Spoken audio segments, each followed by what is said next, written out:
I am here today with a good friend, Sarah Hein, and this to me is like my highlight of the week because I watched her on Facebook. I've heard her story. In fact, it was her story that, those stories that just kind of breeze across your screen on Facebook, and it's like, wait a minute, back up. What's going on in this person's life? Well, that's what drew me back to Sarah Hein, even though we knew of each other years ago in another business, but this time her story came across the screen and I had to hit pause and I had to know more. And so this is a story that I know is going to totally capture you as well, because when we see God work, we all get that tingly feeling like, okay, this is amazing. I love the Lord because of these stories.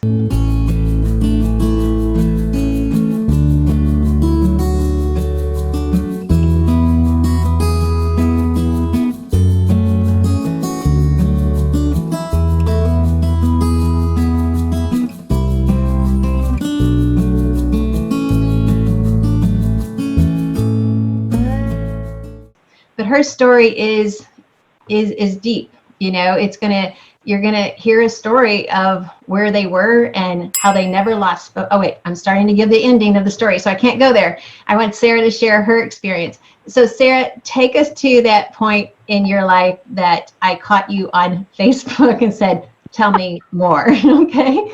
Yeah. Well, thank you for having me. It's an honor, and you're such a gem. And so a few years ago, I was definitely in a hard place. My husband and I had built a beautiful life. We had 3 kids, and for about 17 years, we worked very, very hard, came from nothing, and I had overcome a really dark childhood. And I felt like I had done that, and life was great. And then when he turned 40, I was 38, when he turned 40, we started to see some pretty serious decline in his health rapidly. Like it happened quickly. And the next thing I know, it was a whirlwind, a tornado. It came through our life. And it was it was in 2012. So, almost 8 years ago. And, I listened to all the experts. I did all the things that the doctors told me to do. And he went through a surgery that destroyed him. He came out at the age of 40 from a very minor procedure and came out a major mess. And it was so bad, and that he was literally spinning vertigo, like nonstop, like nothing to get him to stop for 5 months. 5 months. And so everything stopped in our life. Like everything, he owned a construction business. We were both very entrepreneurial. I had thank God, an online network marketing business, so that kind of kept itself going. But our life stopped. Our volunteering, running the kids everywhere, like everything stopped. And so we began this journey. And I just kept thinking that God had a plan and it was going to be okay and it was going to get better. But I'll be honest, week after week, the weeks pretty soon turned into months, and then the months turned into years. And we started traveling all over the country. We had so many doctors and doors shut on us. I lost count. I don't even want to go back and count. And it was that many. But something inside me just knew that there was something wrong. You know how you just know, and you don't know how you know, but you know? Well, that's a God wink, and it's a God instinct, right, that he gives us. I knew that something was really wrong with him. And so it was in 2016, 4 years had gone by. We had lost almost everything that we had worked very, very hard on. We closed his construction business. We were selling our rental property businesses off. The medical bills, he had multiple surgeries at that time, were just staggering high. And I knew it was time to sell our home.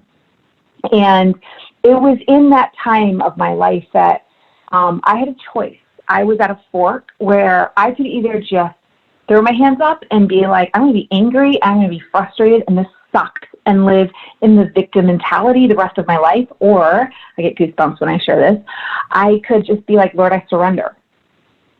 And surrender isn't quitting. Surrender is not, giving up. Surrender is when you literally throw your hands up to God and say, you're in control, not me. And I am your servant. Show me where to go. And so we both decided to sell our home. We moved into the basement of some friends. And as soon as we did that, Annette, things started to miraculously, over time, it wasn't like just in one moment or one day everything changed, but things began to change drastically in our life, like miraculously in our life. And so, do you want me to share some of those changes? Would you like me to walk through that journey? Because it's a crazy story. Well, I do. And I know everyone watching and listening is going to want to know the steps too, because so many people have been in that hard spot. And just that moment of saying, I surrender all. And just like you said, that's not a I give up. Well, it kind of is an I give up, but it's not I give up on you, Lord. It's like, I just totally give it over to you. Yeah. And that is so hard. So many people struggle with that one decision. And so, yeah, we need to hear the next steps. Okay. So I had started a blog. I woke up in the middle of the night, probably 2 years into my husband's illness, and I felt the Lord speaking to me, and he just kept saying, Sarah, write. And I thought he wanted me to write my life story, my childhood life story, and I'm like, this is the worst time in my life. My husband's sick. This is not going to work. But he was also speaking me to start a blog, and that no one could help him, so maybe my words could get out there in the internet and maybe help him. So I had a blog about my husband for about 3 years. And the day we sold our home,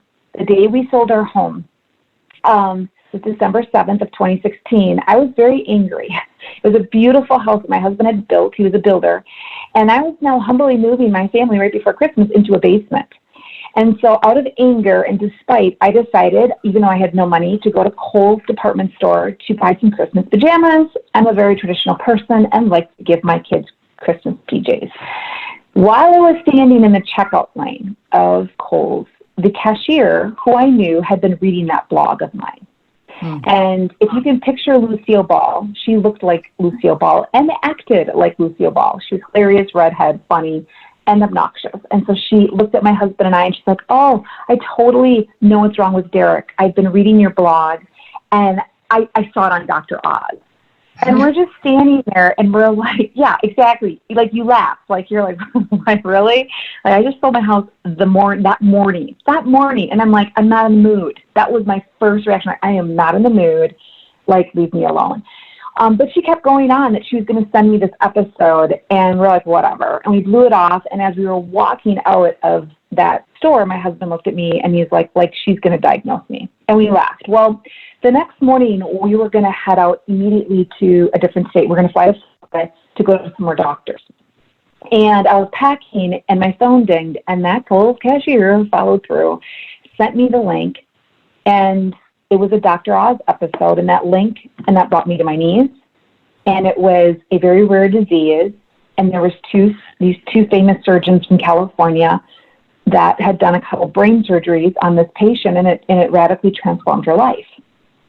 And I remember something hit me like, wow, it is everything I write about, all his symptoms. He had very bizarre symptoms, and so it was like all his symptoms. And I'm like, you've got to be kidding me. So the doctor we were traveling to, I sent that clip to her and said, you need to watch this. And so by the time we flew down and had dinner with her that night, she was like, I've never heard of this, but this is like Derek. This is like, I want to research this. So the next 2 weeks she ran tests, and we, went through the, all these different, testing with her. And she kept saying to me, I keep coming back to that Dr. Oz episode. And one night I woke up again in the middle of the night, and I felt like God was whispering to me. And I want to just pause here right now and just encourage your listeners that we all have these moments where there are whispers. And I realized I've ignored those whispers. I no longer ignore them. Because I got goosebumps again. Because when this time the whispers weren't telling me to write. This time the whispers were whispering that disease in my head. And I'm like, I've heard this before. And so the doctor that we were seeing, I told her, she's a very strong Christian woman, and she's like, God's speaking to you. Go back and comb through his medical records. So I did. And I came across a CT scan 2 years earlier. And it was the cover sheet to the scan. And it said diagnosis. And the diagnosis was the exact same disease. Wow. I will never forget looking at that, going, you've got to be kidding me. And all of a sudden, this flood of memory came back to me. It had been years that he had been sick. He had multiple surgeries in his head in multiple different hospitals. I'm not a doctor. These were very specialty type things, and it was a very complicated case. So I'm a wife, and I'm an entrepreneur. What do I know about high level medical terms? I didn't.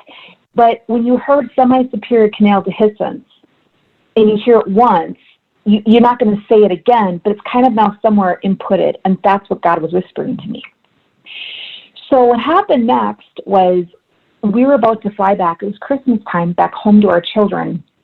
And it was the night before we were to leave, and I was so broken. I had nothing left to give. I was on empty as a wife, as a mom. We had no money. I was going back to a basement to live in it was a very nice basement, but it was a basement in our friend's house, and we didn't have a home. And I'm like, God, I can't have another wild goose chase. This cannot be another rabbit hole for us to go down to. And so we were on our way to church on a Saturday night with his doctor, and she prayed on the way that for the Lord to give us a sign so big and so bold. And our son was in the car and her son. It was just the four of us. My husband was back at the hotel with his head packed in ice. Mm-hmm. And we went into this huge mega Christian church that had thousands of people that attended to it. And this doctor insisted we sat up front. I did not want to sit up front. She insisted. We no longer sat down, but the very specialist she was trying to get my husband into for 2 weeks to see as a second opinion if he had this disease on the Dr. Oz clip, didn't even get back to her. She didn't know him personally, but she knew of him, and he was so booked out that she hadn't even heard from him. That man was sitting right in front of us. Yeah. And I'll never forget that night. The head pastor prayed over us, and that's when I knew I had witnessed a miracle. And there's many miracles in that story because there's many more I'm not going to share. We don't have time. That's why I'm working on a series of books, literally. But I will say this. That doctor couldn't help us, but he was a huge turning point. And we ended up going back to the cold cashier link because guess what? Those were the surgeons that in that episode, the Dr. episode, that operated on my husband. So we ended up in this wild goose chase, or let me call it God chase. It was a wild God chase. We ended up buying a camper, and we moved out to California. I'm from the Midwest. I live in Wisconsin. We lived out of a camper for a year. I learned how to drive a 42-foot fifth wheel through the mountains. That was an adventure in itself. With a sick husband and dog and son. Our daughters were in college and back at home. And it was during that time that the next phase hit me, is that we're out of money. We had our insurance. I won't even go into the insurance world, but it was as we all know, it's a nightmare. It's a nightmare. And so we were out of network. And so we had zero insurance for 2 brain surgeries and a reconstructive surgery at UCLA Hospital. And I'm living out of a campground. But when I showed up to that neurosurgeon on a leap of faith, and we saw him for the first time, and he asked me, you know how you fill out those forms at a doctor's office, and they ask you who referred you? I just knew that I put cold cashier, it would be too weird. So I put God instead because I'm like, that's the truth. Mm-hmm. And when he found out that our insurance wasn't going to cover him, and we had a fight. I was in a massive fight with insurance companies, and I had been for years. He pro bonoed that appointment. Wow. And said that one was on him. And then right after we left the hospital, with that initial appointment, knowing that our life was going to drastically change, I met with a couple of guys that had called me out of the blue that didn't live in LA, but happened to be in LA. And before we hopped on our plane home, said, no, we need to talk to you.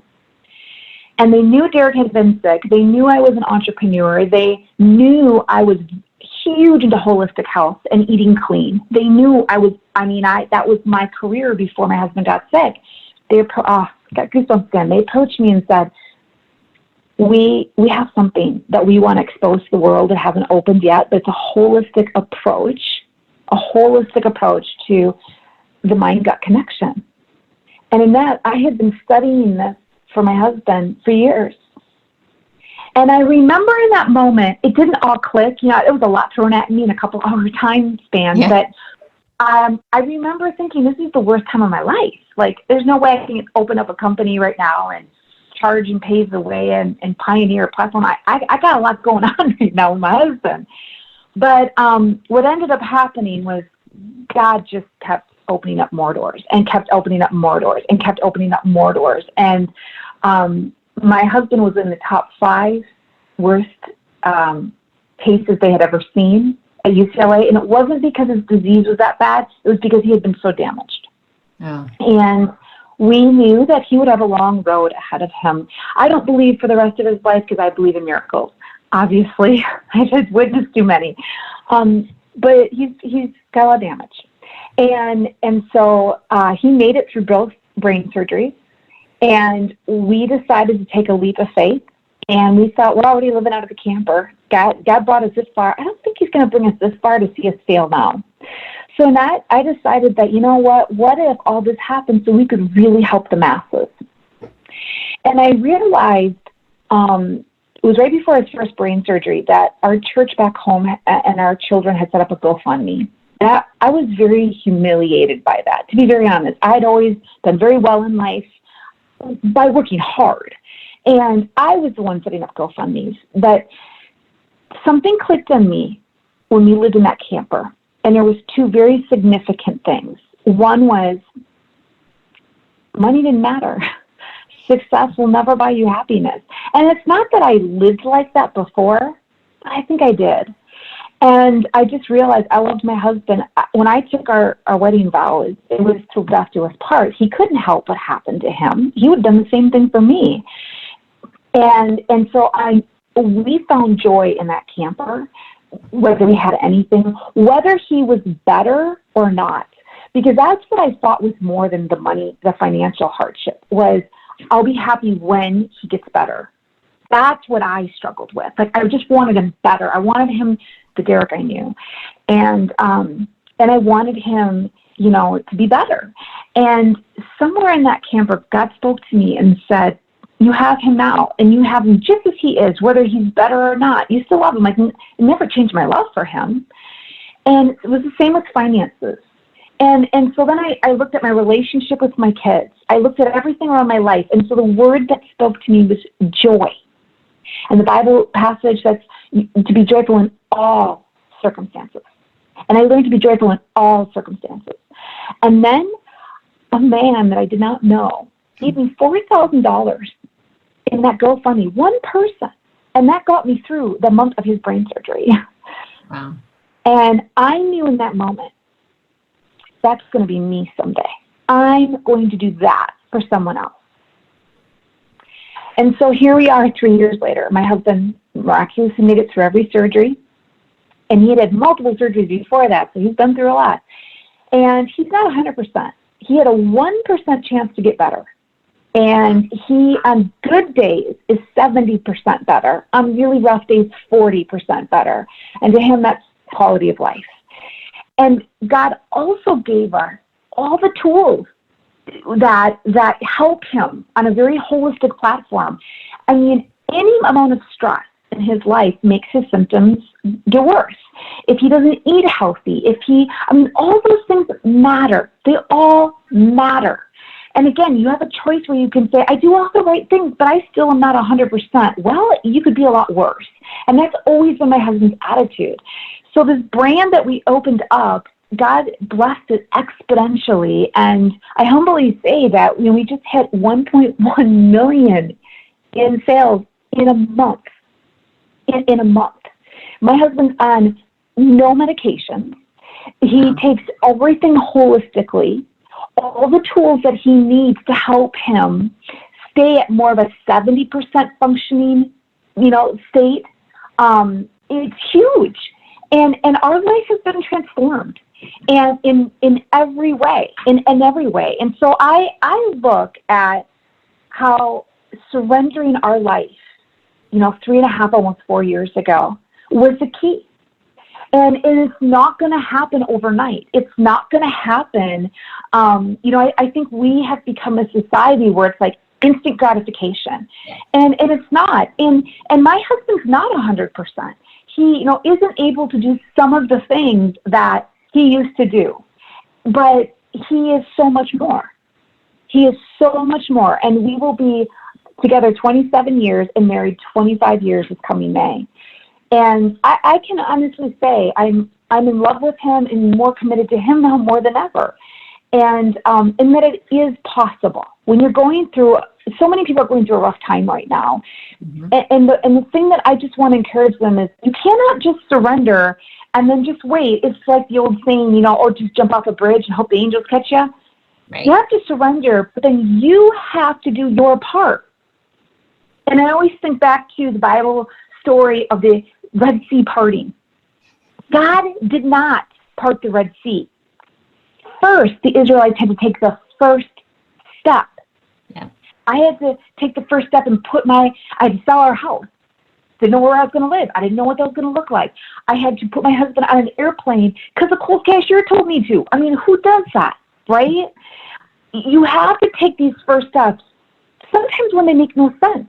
I had to start a business when it was the worst time of my life. I mean, who's going to follow a crazy woman who's living out of a camper on the verge of losing everything? So there you have it. Yeah. I was just making some notes while you were talking because I'm always looking for the takeaway. And your story is huge. Your story is huge. And I love it because the first takeaway was this. A person was prompted to tell you something. Well, actually, it started before that. You were prompted to write a blog. Mm-hmm. The Kohl's lady read your blog, and she was prompted to tell you about Dr. Oz, no less, which I still find that part of the story the most unbelievable part of everything you've shared, and that the answer would come through him. But it's those promptings when God is speaking.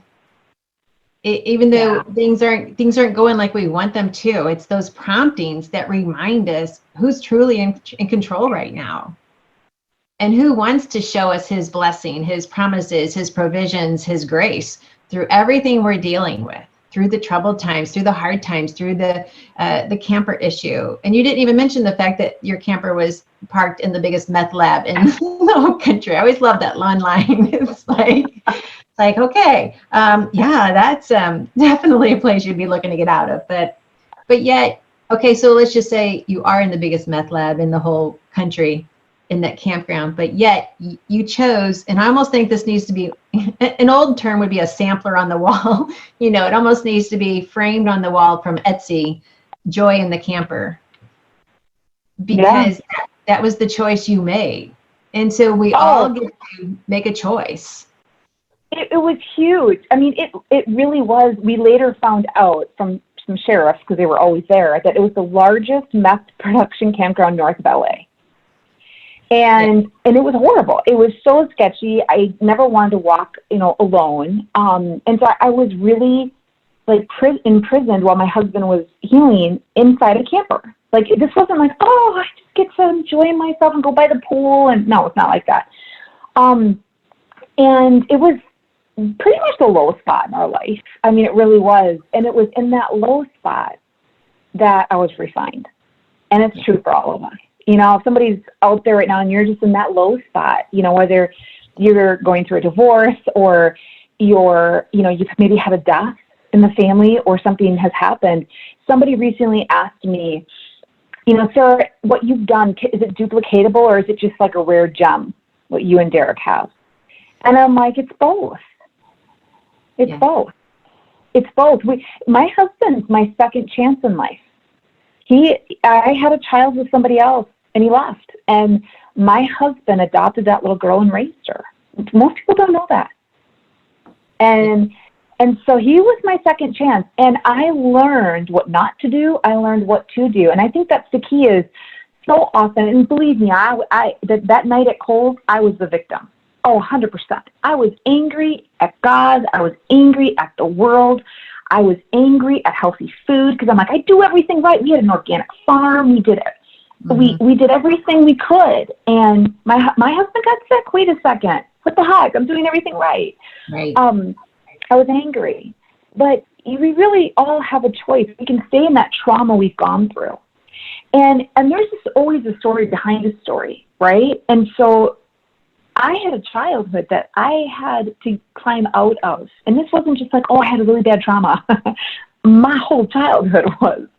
And so I had really faced a lot of ghosts and a lot of demons in my life. And I thought, wait, God, I did that. I thought I was over. I thought I was now like even. Like, now I could just go on and live my life great. It doesn't work that way. And you can entrap yourself. I found myself entrapping myself going, this isn't fair. And I always go back to the Bible verse. The one promise Jesus gave us that we don't like is this life's going to be hard. Yeah. It's going to be really hard. And it's not going to be fair. And so if you're looking for fair, you are barking up the wrong tree. Yeah. Yeah. This is so good. And so believe in miracles, never give up. That's key. And so many people will just stay in the hardship. This is my lot in life. No, it's not. Actually, before we got on, I just had this verse pulled up in Ezekiel. It says, moreover, I will give you a new heart and put a new spirit within you, and I will remove the heart of stone from your flesh and give you a heart of flesh. And then in Romans 6:4, it says, so we too might walk in newness of life. And what you discovered was those verses there in a campground.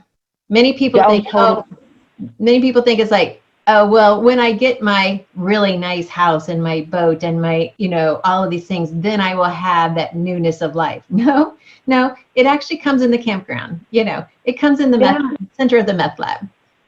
But absolutely. Yeah. Mm-hmm. Absolutely. One more takeaway from this. Actually, there's many takeaways from this. One, I just want to thank you for sharing your story. But two, I found you on Facebook because of that transition in your life and you being willing to put it out there for people to learn from, to benefit from. And then I too connected with you because I'm like, okay, your husband, I am not anywhere near where your husband was as far as health-wise. I mean, not even anywhere near, but yet it grabbed my attention when you mentioned the fact that it was a gut-brain connection. And all of a sudden, I'm in. I'm like, hold on, pause the page, tell me. And so that's when I reached out to you. I'm like, okay, I've got to know what's going on in your life. I've got to know more about this gut-brain connection. And that's when you started sharing with me what you were using. And so go ahead and tell us right now. So what did you switch to? What did you start using? And what? You already told us why. Because these two guys came back into your life who've been friends for a long time. But how did you notice the change just by changing products is what I'm hearing you say. The gut-brain connection is new revealed science, that the gut has all these bacteria in it that we never had identified the specific strains. And so as these strains are now being identified, we're realizing, oh my gosh, they control your focus. Your gut controls your focus, your concentration, your anxiety, your anger, your emotions, your moods, your hormones, your weight. I mean, think about that. And we've been treating the brain, and we're treating the wrong thing. Your serotonin, your cortisol, and your dopamine are mostly made in your gut, not the brain.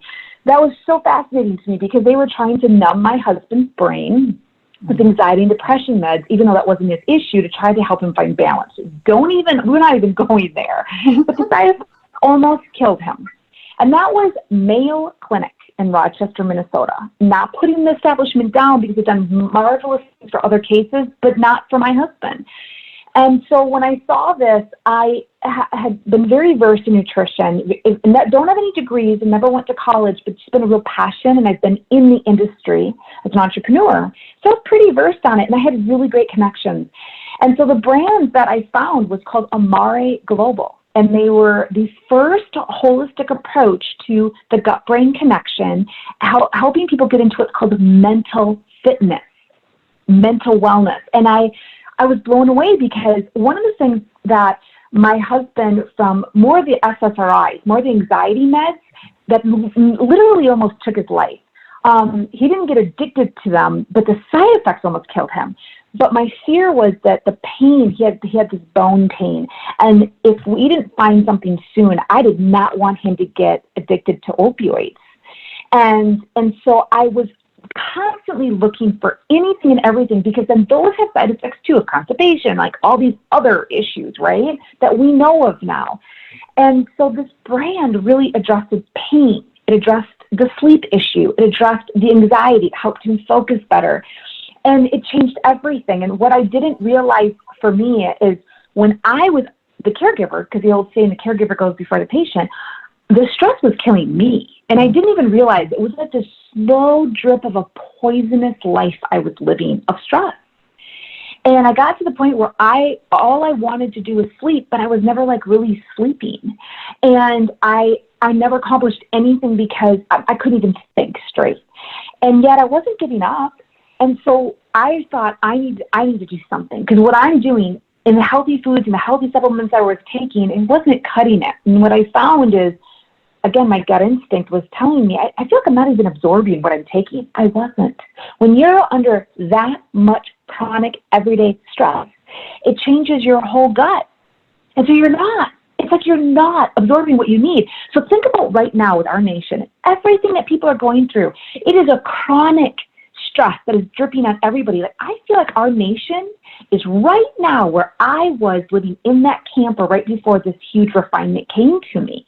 Mm-hmm. And all I can say is, and that the brand that I helped open up, it didn't fix everything in my life, and it didn't fix everything in my husband's life, but it was a tool God gave us of all things that he gave us on this earth. And it did make a huge, huge impact on my health.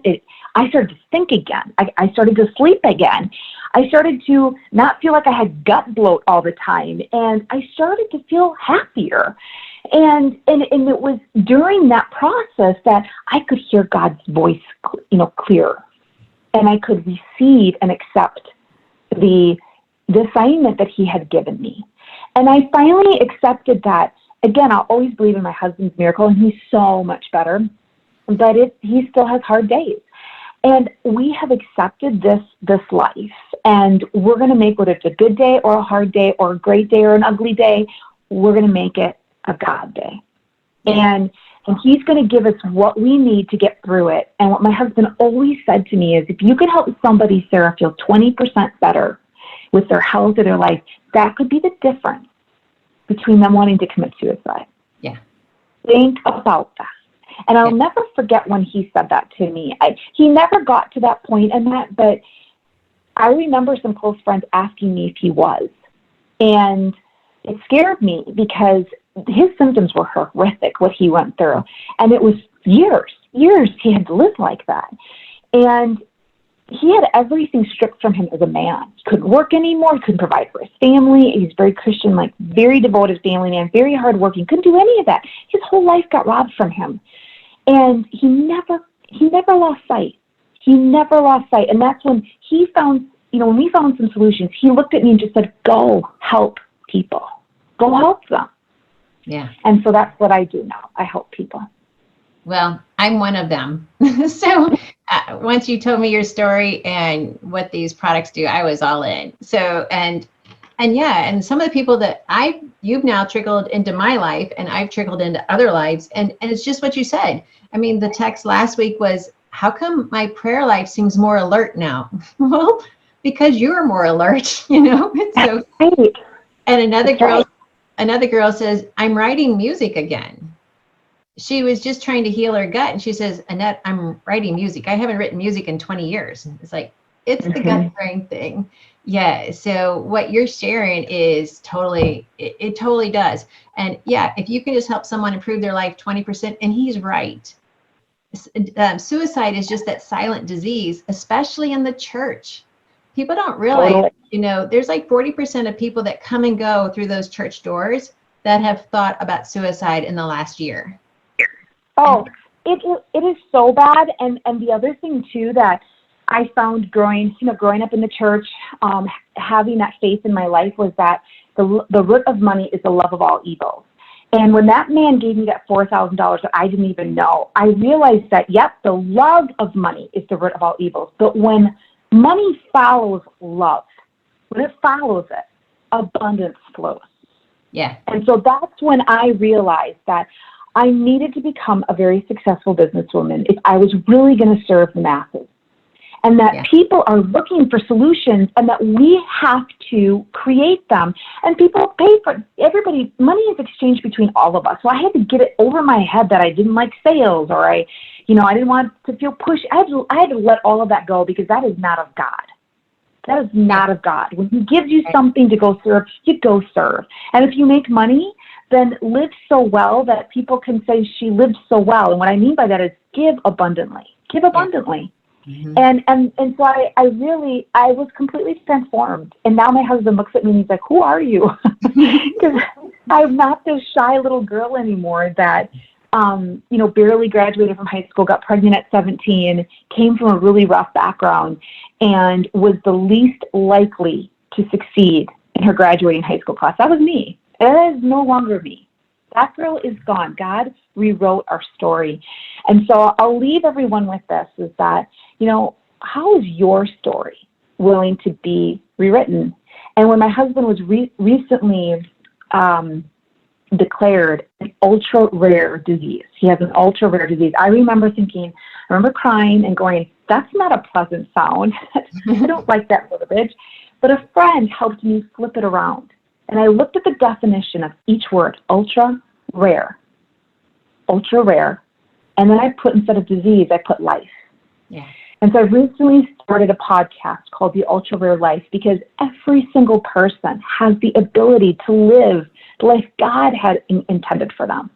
You are all literally that diamond in the rough. We are all fearfully and we're all wonderfully made. And maybe it's time we start accepting that and acting like it. Yeah, those words are so true. I know when I thought I was healthy, I was doing everything right, and I looked normal, up until the moment where I saw your Facebook story go across when I hit pause. I'm like, wait a minute, I can't tell anyone, but I'm not really as happy as I appear to be. Right. I need some answers. I need some help. And I agree with you. It is an ultra rare life, but that's what we're called to live. You said we're uniquely made. We are wonderfully made. And to live it less than what's available to us, it's just kind of like, just shortchanging our day. It's just like not living it to its fullest. It's not really experiencing the abundant life that he talks about. And so just being able to help people. And so I just want to close with this too, is that you're an amazing woman. And I can't even picture how you describe your past, because all I see is who you are today. But you know what? I know God has always seen you like who you are today. When you were 17, he never saw anything different than what we see today. That's right. Because he knew what was going to happen. He knew what road he was going to take you down. He knew how he was going to craft you into being this person that you are today, how you are helping millions of people. And I'm just honored that I'm just really grateful that I, paused on Facebook long enough to capture that part where it's like, wait a minute, tell me more. And I just want to encourage everyone who's watching and who's listening. Are you ready to learn more? There's a couple things that we've shared today. We talked about how God works. We've talked about miracles. We talked about the fact that God never stopped loving Derek, never stopped loving Sarah. He knew exactly where they were. He knew exactly what they were going through. He placed people there for their life at certain times. The other part is those people were prompted and they obeyed as well. So they got to play a part in this story. Many times we're prompted and we don't listen, so God uses someone else. So who is God prompting you to be a part in someone's miracle story? Maybe God. So good. Yeah. So good. I always say the Kohl's cashier, she always says when there's a movie made, she already knows who it wants to pick out to play her, and she's hilarious. And the thing is with her is she followed through the next day. Yeah. She actually looked up that Dr. Oz episode and Facebook messaged it. I still have it. Yeah. She followed through. How often do you follow through on a prompting, right? And so Yeah, lots of nuggets, but don't give up. And the other thing my husband always says is, if you're really going through a tough day or a tough time today, or if he's just feeling like absolute crap, and he has days like that still, what gets him through it is he's like, today's a bad day, but tomorrow's gonna be better. Yeah. Well, what I teach over and over and over is the moment you wake up and you roll out of bed and your feet hit the floor, that's your opportunity to say, today is going to be an amen day. That means no matter what happens, God is already there. He's already knows he's there for you. He already has it planned out for you. So we don't have to let it hit us hard. We can just say, nope, today's an amen day. That's not taking me down today. That's not taking me down today, because today is an amen day. I heartily agree with what God brings my way. And so with that, we're going to go ahead and close this episode, although I could talk for a long time with Sarah because she's just an amazing woman. But we actually are going to be traveling together in a couple of weeks, going down to Cancun, because, hey, when you find good people, you travel with them. So that's what we're going to do. So we are going to Cancun in a couple of weeks and enjoying the benefit of helping so many people. So Sarah, your story is amazing. Derek is an amazing person. And I'm just so glad that I hit pause on Facebook on the right story to ask more questions. So I just want to tell everyone, thanks for listening. I am Annette Reeder, the biblical nutritionist, and I am here to serve you God's recipe for excellent health. And that includes every single element of what Sarah's story was about. Health is more than just what we eat. It's about what we believe as well, and how we treasure God's word in our heart. So thank you, Sarah. This has been a joy. This has been a joy in my camper. All right. Thank you, Annette. All right.